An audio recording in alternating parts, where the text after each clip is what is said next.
Lots of dark shadows in there. Yeah, the pond's a little dirty. I've been trying to get all the stuff off the bottom, so it's been clouding the water.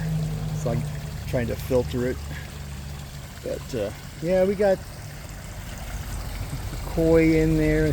That big dark shadow, that's the catfish. There's about 9, I think 9, maybe 7 catfish. About 9 koi. I don't have any food to put in there right now, so they're not coming to the surface. It was clear all the way to the bottom a couple weeks ago, but I've been dredging all that stuff up from the bottom so we can get it filtered. Now I got 2 filters and 2 pumps, and just back flush it into the vegetation. I got to do that this weekend. So that's one of our protein sources, is catfish in the pond water for the plants. But I'll show you my other protein sources on the farm here. Of course, these girls aren't for eating. These are just the egg layers. Boy, you're filthy. I need to clean your swimming pool out so Preda can take a bath. She's all muddy. But yeah, I think they're laying in here. You laying some eggs for me, young lady? And down there, got one laying. It's been varying from maybe 7 to 12 a day, including the duck eggs. But the ducks are going to stop pretty soon. Usually only lay from January till June. I got 15 chickens out here still and 2 ducks.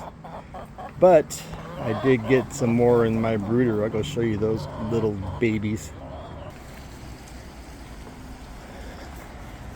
So over here on the side of my house where I got my coffee roaster, I'm roasting about 7 pounds of coffee today for customers.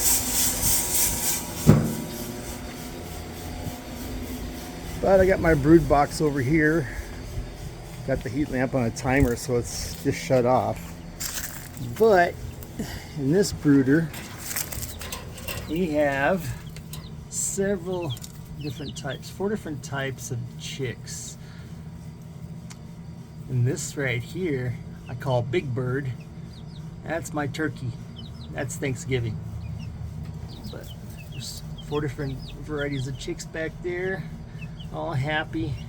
I got to give them some fresh water every day. So I got to do that this morning.